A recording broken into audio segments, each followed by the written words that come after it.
Well, guys, the masked man was finally revealed, and to nobody's surprise, well, maybe some people's surprise, it was Austin Theory. So we are gonna recap it all, break it all down, and talk to you guys about where do we think we go from here. So with that, welcome to the 716 Sports Entertainment Podcast, episode number 71.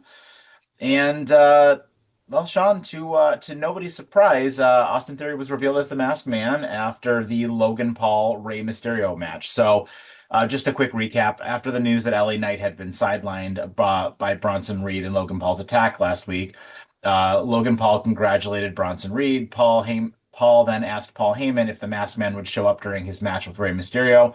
Heyman stated again that he doesn't know the identity of the man under the hood. Braun Breaker informed Heyman that if CM Punk showed his face in the arena, Breaker would take him out, a plan that Paul Heyman initially pushed back on. Later in the show, CM Punk cut his promo focusing on Breaker. Punk questioned how Breaker could claim that it was so easy to pin Punk inside of War Games, pointing out that he didn't do it alone. Punk said that Breaker could bring whoever he wanted to their January 6th world title match, but soon everybody would abandon him. Then, after Rey Mysterio and Logan Paul had their match, the Masked Man was revealed, after, being chased off by CM Punk and then going up the ramp, to which Braun Breaker would inevitably, beat down CM Punk and hold up the title to close out the show. He took off the mask to be revealed as Austin Theory. So, what are your thoughts? A lot to unpack there. I for one am utterly shocked that it was Austin Theory. Never, never would have guessed that it was him in a million years. I was under the theory that it was Otis under the mask, I mean, but It looked like Otis because everybody online was saying it had quite the fat ass. So, right. So so it here, definitely had to be Otis. I assumed it was Otis with a character change, but I don't know. I think the thing that I'm most curious about it is with how much Heyman and them have been denying knowledge of this. Is he working with the Vision or is he working with Logan Paul? I think that could be used for some interesting storytelling. You know what I mean?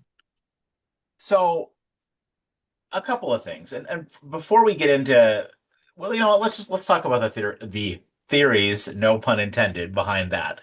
So, so I actually am of the mind that I think Paul Heyman was telling the truth. Yep. That he didn't know who this was. And if you recall a while ago, Austin Theory was in a tag team with Seth Rollins.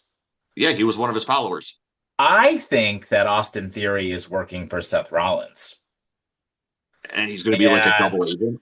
and I think that when Seth Rollins returns as a babyface, which he likely will, I have a feeling that he is going to be in a new group with Austin Theory and maybe somebody else as well. I think that that's where they're going to go with this. I do not think Austin Theory is going to join the Vision. I didn't think about it that way, but that I think I could get behind that. I think that that has a lot of traction to what you can use for future storytelling purposes, Hmm. especially tying back to Seth Rollins and his Monday Night Messiah persona when he had Buddy Murphy, I think, and whatchamacallit with him and Theory with him. I Yeah. think that could definitely, and it gives a returning Rollins a group to compete against the Vision, and that's a probably a good year's worth of storytelling right there. So let me ask you this. Let's talk about Austin Theory for a minute now, because obviously his booking has been a mess, right? Yeah, Um, can this story and this involvement of this character allow him to gain any real momentum in WWE?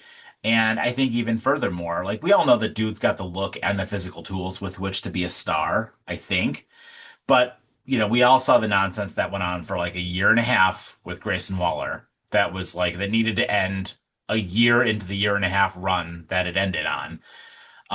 But I kind of feel like dude's getting a big crack here, right? Like at the big time. He's being inserted into the main event scene. So it's kind of like put up or shut up. So I guess A, will this fix him? Can this fix him? And does he have the tools to make this work? I think that the problem that Austin Theory had was that he was kind of stuck in like stop start storytelling, and like they tried the thing with Vince, they tried the thing with the Way when he was with Gargano, they tried the thing with Rollins, and it felt, or they did when he beat Cena at Mania. It feels like with Theory, they never fully were committed to telling a story that had like an actual ending with him. And as long as they actually have some sort of end game insight with this, I do think that this has the potential to fix the trajectory that Theory's career has been on. I think that he has the look, he definitely has the skills, he has the microphone skills. I think as long as they are committed to him, I think that they can make it work.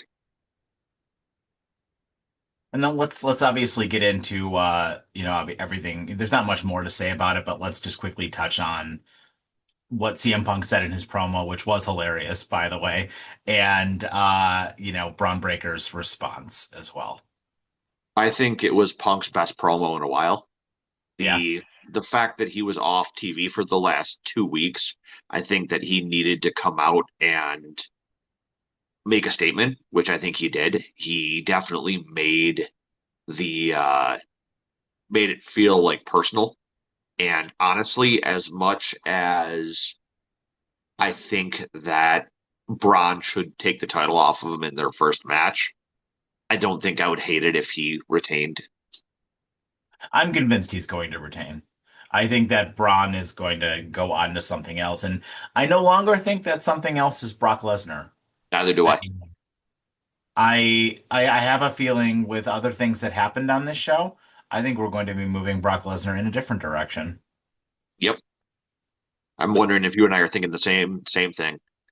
So I had made mention of this in the comments section of our last video because one of our subscribers had made note of this. And I think, before we get into what I think, let's just quickly talk about how the show opened. Gunther obviously came out to cut a short promo to a chorus of boos from the audience and reminded the fans that he made John Cena tap out like a quote, little bitch, end quote. And, he came back to the ring not once, but twice to pose and to, jump up on the announcer desk and to, kind of throw his arms up in the air, really, really just soaking it all in. To which he then, went backstage, was confronted by Tozawa, Otis, and R-Truth. And then, before being confronted by Adam Pearce, who told him that he was, quote, an asshole, and then finally gets in a car to be then confronted by AJ Styles, to which he rolls down the window and does one of these to AJ Styles as he drives away. So, first of all, that was awesome. It was fantastic, nuclear level heat. But I want to give you my theory, and then we can talk about like kind of where we go from here. So, my theory is that Gunther is going to become the new legend killer. And I think that Gunther is he's got a list now, and he's retired Goldberg, Cena. We know that Styles is leaving in 2026. I think he's going to retire Styles. And SummerSlam is in Minnesota this year, which happens to be the home state of Brock Lesnar, to which I think Brock Lesnar is going to be retired by Gunther at SummerSlam. And then probably in 2027, he will retire Randy Orton. And So you have a Gunther, year and a half. You have a year and a half worth of stories now for Gunther. so you could almost say that Gunther's making a list. He's checking it twice. Gonna kill all those legend on his way to the end of his career. And I like it. Who else has a list? Yeah. Who I else? Who else has a list that's coming back to WWE next year? That's going to probably go on a retirement run. Is Gunther gonna make the list? I think Gunther's going to retire him too. That would be crazy. If he went through and he retired all of these legends, Hmm. I mean, you think he has nuclear level heat now. Like that, I couldn't tell you the last time that I've seen a crowd react the way that they did to him when he came out. And mind you, this is a reminder to everybody out there in the universe that he's just playing a character. Don't take this seriously, Of considering course. considering what happened after Saturday night, from what I heard. They actually, did you Yeah. hear they had to Yeah. bring in security? The people are insane, Yeah, but that's not to be the dude needed security to get to his car. Like yeah, really, I mean, come on. Like that he's playing a character, guys. He's obviously doing exactly. a great job. He's doing such a great job that like these low IQ fans, and I'm gonna call them low IQ fans, that are literally taking it so personal that they're going to attempt to attack the man. I mean, come on, guys. Like, I hate to say it in 2025, but guys, wrestling's not fully real. but with that, I think it's fantastic. I think you have a whole series of things lined up for him. And then again, how else do you make a star? Right? I mean, if your plan is to turn this dude into the next Roman Reigns, I mean, you've got 2 years worth of storytelling in front of you for this guy. If you play your cards right, because you've got a ton of people who are on their way out the door Yeah, for and the what next better the way? next year and a half. And what better way to do it? What better way? And then you make this guy a megastar. You make him bigger than a title. Yep, because he's already done the whole. I've held the title for like 2 years, Yeah. and we don't need to see another Roman Reigns of the title of holding it for 4 years. And think about the rub too when somebody finally beats him. Yeah. I mean, I have no doubt that they're eventually going to do a program with him and Cody, and he'll probably beat Cody. That might not be for a couple years, but that will eventually happen. I'm convinced that next year's Mania, not this year's Mania, but the following year's Mania will likely be Punk and Cody, which is what, frankly, I wish we were getting this year. But Yeah, it should be this year. everything seems to be pointing to Punk and or to Cody and Roman. So, but we'll get onto that later. So yeah, but I think that that would be awesome. Like, what an awesome thing to do with Gunther. It would be so much fun. And like you said, it keeps him away from the title picture, and I think that's the perfect spot for him. And it lets him play this Ivan Drago just asshole character. Absolutely, absolutely.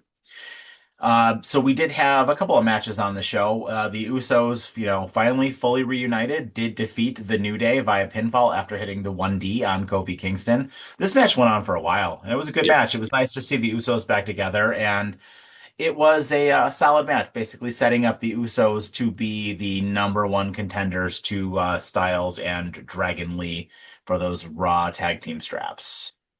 Credit to the New Day too, because it was their first match in a while that I think they actually looked pretty damn good in. Yeah, yeah, no, I do agree with that. I do think that the New Day looked good in this match. I think everybody looked good in this match. I mean, it was kind of hard not to, right? But I mean, definitely a really, really good match. But I mean, anything specific you want to go on with here? I kind of the one thing that kind of annoys me a little bit is I don't know what we're doing with uh Grayson Grayson Waller. Waller. Yeah, They anyway. Like they what are your need thoughts on that? the problem is I don't think they have a place for Grayson Waller, and they need to either find something to do with him or move him back to like NXT, just so that way he has something to do. Because as of right now, just being like the mascot for the New Day, I just I don't really see the point to it. Yeah, I kind of agree with you. Like I don't really know where we're gonna go with that. You know what I mean? Like I'm kind of like I guess like you're just kind of part of a faction, but I mean, and he does wrestle occasionally, but I don't really know where we're going with this. You know what I mean? Yep. So, but I guess we'll see. I guess we will wait and see. So we then had and again, this is in no particular order, guys, because I know somebody called us out for that the other day that we don't do this in order, but that's I don't really think we need to necessarily talk about the show in order. I kind of prefer to talk about it in order of importance to me, Yeah. I guess. So with that, we had the Kabuki Warriors versus Rhea Ripley and Io Sky, which was, going to be set to actually be a match, but then they quickly got ambushed and obviously turned into a mess. But this seems like it's going to be your program for the women's tag team titles, excuse me, probably leading into one of the next shows. But what do you think about that? So I don't think this was supposed to be an actual match. I think their matches for the January 5th show, they're gonna is when they're gonna be taking each other on. I believe they Oh, I announced thought that I thought officially. that they said it was going to be a match, and then it just like evolved into chaos. Am I wrong about No, that? no, it was Rhea and Io were coming to the ring to talk, and Asuka was hiding in the front row. So when Rhea came around the corner, she misted Rhea. Gotcha, gotcha, gotcha. Yeah, But I must have misheard. Maybe it was like Adam Pearce or something like that had made a comment about that, but that's neither here nor there. yeah, I'm assuming they were coming out to talk about how for the January 5th show they're going to be facing for those titles. And then obviously after all of this happened with Rhea, Io taking the elbow for Rhea, uh, Rhea went back and demanded Asuka next week from Pearce, which he agreed to. Yeah, yeah, and I'm okay with that. Yeah, it sounds like they're really going to be trying to turn that January 5 Netflix show into like kind of a almost a quasi PLE-esque Yep. show as well because we're getting that big world title match as well. So should be good. I think it's a great match because all four of them are excellent, and I know we've seen them in like handfuls of different matches as well. But again, those women are all excellent, so I have no doubt that that match will be awesome. Yep. Um, we then had and again, level of importance.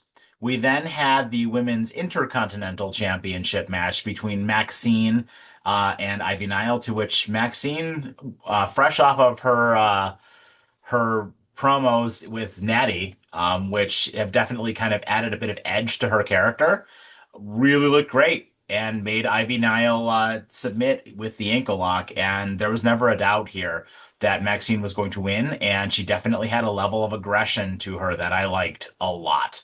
And I'm really pumped for what they're doing with Maxine.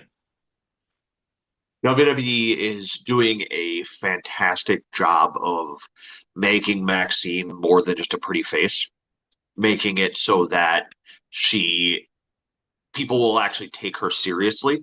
And I think that obviously is going to be part of her storyline going forward is that people don't take her seriously, and that's why she was doing the training with Natty. I think those promos, I think they should do them whenever she's like between matches every week. They should do those vignettes because WWE does such a great job with the promos and the vignettes that it adds a whole, like you said, it adds a whole edge to her character that is definitely needed, and it definitely shows that she's committed to it. Mhm. Absolutely.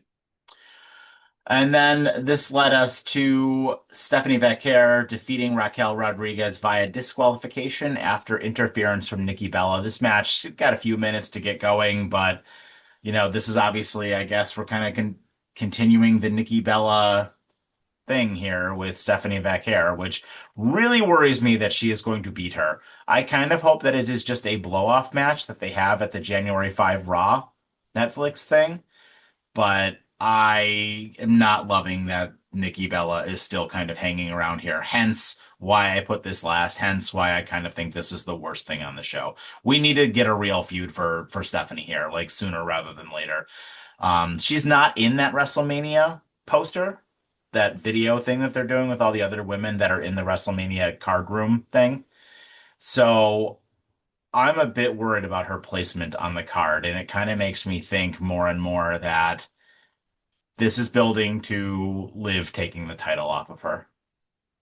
So, hear me out on a way that this can be used with Nikki Bella here. I think that there's a couple options here. We either get a triple threat with Nikki, Raquel, and Stephanie at the Gen 5 show, Hmm. or we get Stephanie coming out, calling out Nikki Bella. We get the two of them against each other at the Jan 5 show. That Raquel Rodriguez comes out, costs Nikki Bella the match, and we get some sort of feud between Raquel Rodriguez and Nikki Bella off to the side, I need Stephanie and Nikki Bella to be totally done. which is So why what I think your first choice there is probably better. really, because if we have Stephanie and Nikki happen and then Raquel comes out, then you have the No, no, no. feud In between a triple threat, in the triple threat. right. But I think the other one would work too, because Stephanie then you pin, could put Stephanie pins Nikki in the triple threat. right. You don't think the other one would work just as well though? Because then you could No, have Nikki because go into a then feud with Raquel. because I don't they're heels. It's like heel versus heel. I don't think WWE would do that. Okay.